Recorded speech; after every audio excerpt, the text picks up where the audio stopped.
Welcome to Football Discussion Daily. My name is Joe, and I'm here with the co-host, CGO or George. We're releasing this on the 1st of June, 2026. Quick reminder, please like us, subscribe us, release every single day, YouTube, Instagram, TikTok, other platforms. So today we are previewing Group C for the World Cup, which is Brazil, Morocco, Haiti, and Scotland. A very interesting group here. We have teams from Brazil, who's one of the most storied teams in the history of this tournament, to Haiti, who's just in their second World Cup. You have Morocco, who reached the semifinal of the last World Cup, first African team to reach the semifinal. I'll put an asterisk here, but they are defending Africa Cup of Nations champions as well. And of course, Brazil has, again, one of the most storied histories. George, let's start with actually Brazil. They have won this tournament 5 times. They have not gotten to a final since 2002. They actually went through a 44-year period from 1970 to 1994 where they also didn't make a World Cup final. So these things tend to go in cycles. They've gone from good teams that have just gotten beat to flat out embarrassed the last 24 years since they last made a final. This team there's probably not a single superstar quite as big as a Ronaldo in the 90s or a Ronaldinho in the early 2000s or a Kaká, but maybe a little more balanced. I think this team, individually from a player's perspective, all very solid players. And this is, as a group, this is not something I feel like they should concern themselves with. I feel like this is one of the easier groups. They're one of the clear favorites. Do you feel like there's any concern that they wouldn't get out of this group, George? Definitely not. The Brazilian national team has a very rich history when it comes to the World Cup. And when you look at the history book, they are the most successful country at the World Cup because they've won the World Cup 5 times. No other country has done that. The countries that have come close, Germany that has 4, and then Italy that has 4 World Cups. So Brazil is the most successful country when it comes to the World Cup. And the good thing about the Brazilian team, they are the only country that has never missed out in any edition of the World Cup, which is quite a great record for them. Brazil, when you look at the quality of players, talent, because this player is a top player. Somebody like Rafinha is a top player. So the likes of Casemiro, these are good players. You look at their defense, Marquinhos, who won the UEFA Champions League with PSG back to back. You talk about Gabriel, who plays for Arsenal. These are high-profile players.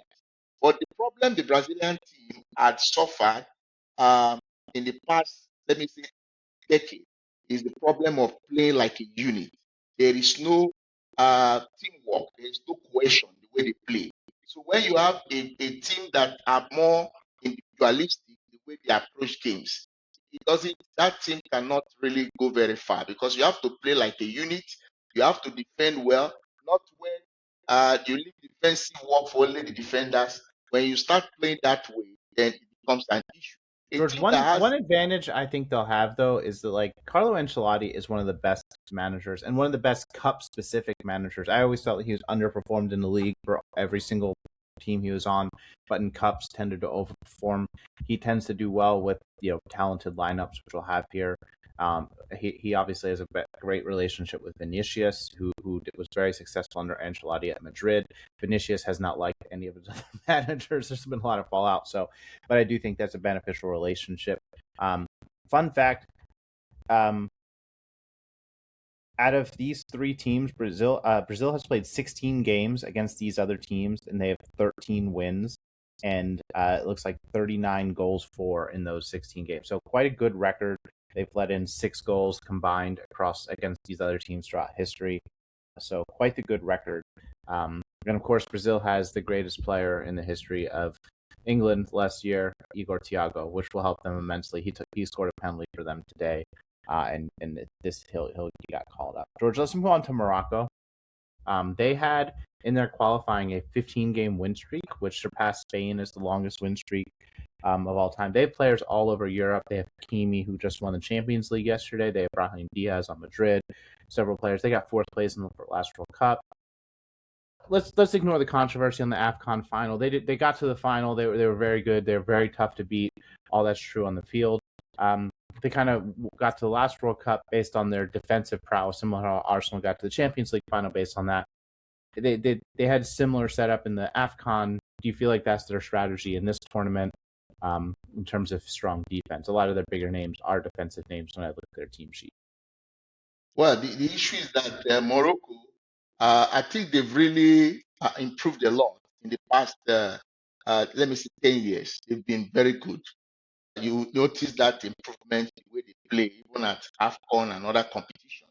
You notice they have good players that can really take them far, and especially in the competition of this nature. You saw what a player like Ashraf Hakimi, what he brings to the PSG, who happens to be the captain. They also have good players in their squad that are very good. Now, Morocco, this will be their seventh appearance at the World Cup. And to tell you how they've really progressed very well, I think from 2000, I think from 2000 and I think from 2008, they've been qualifying for the World Cup consistently. They've been to the World Cup in 2018 and then now 2026. So what it shows is that there is progress when it comes to the Moroccans, and the Moroccans are very good when it comes to creating history. In short, they were the first African team that was in 1986 to even top a World Cup group and even get to the knockout stage. They were the first to do that, and they also made history in 2022 World Cup in Qatar. They were the first African country, an Arab nation, to make it to the semi-final. So these guys are very good when it comes to making history. So I think they have the players. All they need to do is, if they keep playing like a team, like we saw them do 4 years ago in Qatar, where they played like a unit, and then they were able to surprise teams like Portugal, because nobody expected them to knock out. I think they also knocked out Spain from the World Cup. So that's it was really a big surprise. But Yeah, what I'm seeing is that this group, I think the Brazilian team is the only opposition I think give them a tough time. I I don't mean see this group, Scotland and Haiti doing that.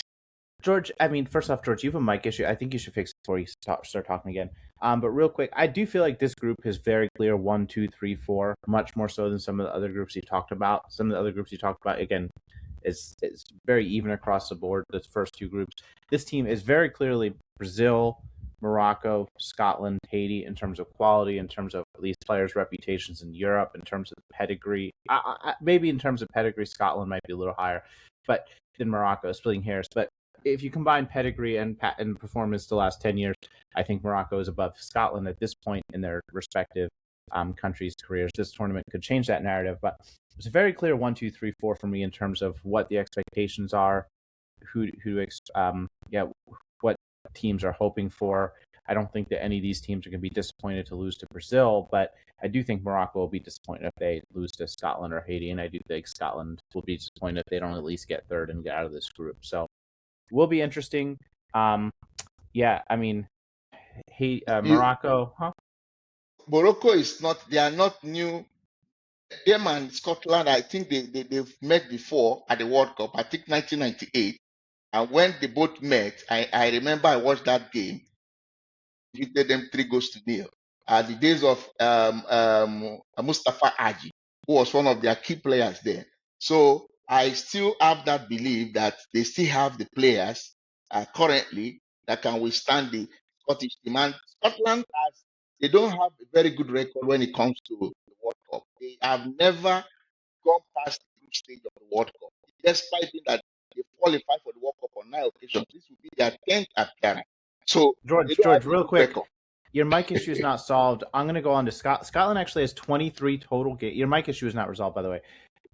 Scotland has 23 total games in their history that they've played in the World Cup, and they've won 4. And their record in Euros isn't that much better.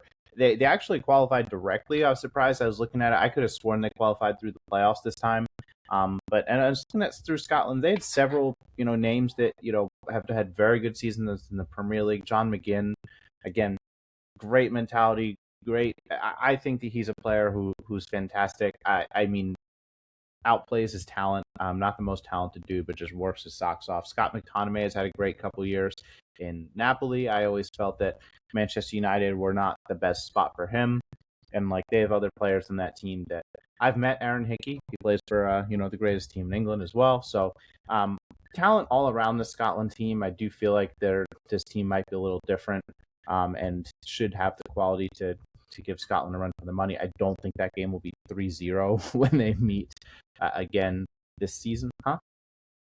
Well, well, you might use that with the quality of players they have now in the Scottish team. I'm not expecting them to lose by that kind of margin because that would be unforgivable. Many of their fans will not forgive them if they lose by that margin. Because when you have somebody like Scott McTominay in your team, you have somebody like John McGinn in your team, you have Andy Robertson in your team, at least you should be able to compete at least with a team like Morocco. So it should be a very an interesting game. It shouldn't come easy for any of both sides. So I'm sure a lot of Scottish fans will be having great hope because I can't remember when last Scotland has this kind of quality of players. It's been a very long time.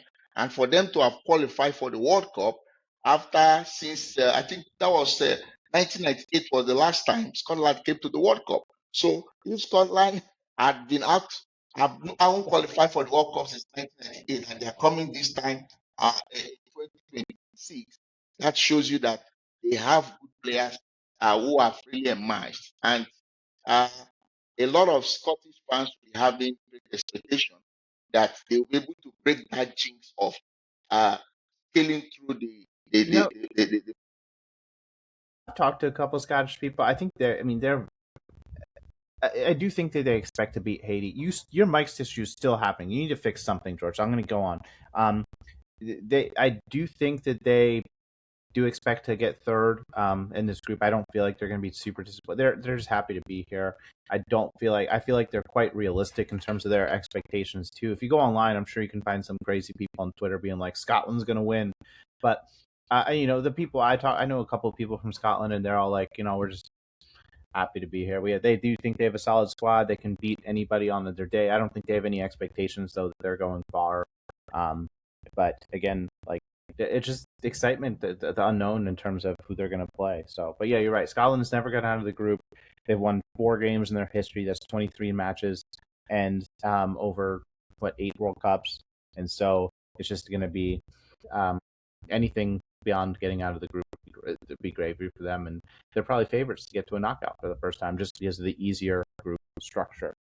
George, Haiti has very few players that are playing in Premier League or playing in big teams in Europe. This is their second World Cup after 1972, I think, 74? 1974, hosted by 74, West Germany.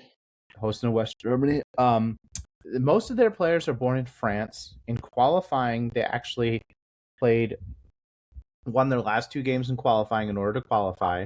They were not due to political unrest in their country. They were unable to play in their home country, and they have not. I don't believe their last. I think their last game was like 2010 in Haiti.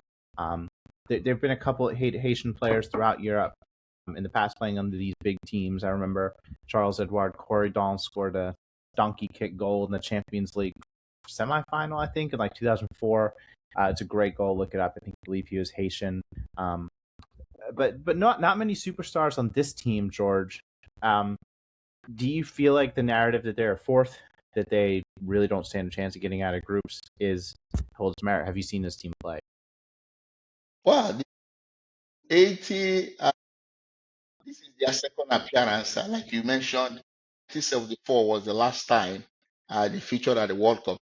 This is their second appearance at the World Cup. Only Caribbean team ever to qualify. Yes. So, and this is something that is very exciting for most people from Haiti, at least getting to see their team come at the participating at the World Cup. And if you look at in the qualifying series, despite not having the opportunity of playing on their own soil, they were able to qualify. I think they topped the CONCACAF qualifying Group C, which is a very good one for them. Looking at the only notable player that one can maybe mention who is known to so many people is the guy called Wilson Isidore. Yeah, Wilson he had a Isidore good plays season for for, Sunderland. yeah, he plays for Sunderland and is one player that was very, very instrumental to Sunderland's success, and they just concluded the Premier League season. He's a very good striker, and I'm expecting him at least to shine at the World Cup. Uh, People may not expect much from them, but teams like this, they can always come and bring some surprise, especially when you have some of them who changed their international allegiance for them to play for Haiti. It Somebody should be like noted. Wilson, It should be somebody noted like too. Ousmane Edouard, who played on Crystal Palace for a long time, was eligible, was asked to play at the World Cup and declined because he felt that this group of players had earned it and he didn't want to take a spot away, which I think has a lot of merit. And I don't know Ousmane Edouard, like I don't know his upbringing, but like he was born and raised in France, is my understanding. So that was his personal perspective. He was pretty public about it. I thought that was interesting and very good for him to. so teams like Haiti, even though people, because there is no pressure. And things like this that are not under any pressure, they can come and just bring a surprise. And that is very possible. So on paper, nobody is expecting much from them. So I'm sure they'll be going to the World Cup, not being under pressure. And pressure will be under other teams like Scotland, Morocco, and Brazil, not Haiti. One thing I know is that it won't be easy for any of these teams to defeat them because they would like to use this opportunity to showcase themselves because they know uh, the whole world is watching them. This is an Yeah. opportunity to I at least market themselves. Yeah, I'm hoping to be at the Brazil Haiti match. Depends on the price. I'll be in the area, so that'll be exciting to watch, and I'm sure that'll be a great game. George, do you agree with my assessment that I said earlier on this very clear 1, 2, 3, 4 in this group in terms of what the outcomes will be? I said very What clearly Brazil, Morocco, Scotland, Haiti. 1, 2, 3, 4. Very clear. that is where I stand on. I agree Uh, with you on that. Yes, that's what will most likely happen at the end of the day. Plus, do you feel like Haiti gets plus more or less than 2 points? Well, if we are going by this, they might maybe get 1 point or so. I'm not expecting too much from them, but we shouldn't write them off. They might come and surprise one or two of these teams. Okay. Yeah. Very cool. And last question, George.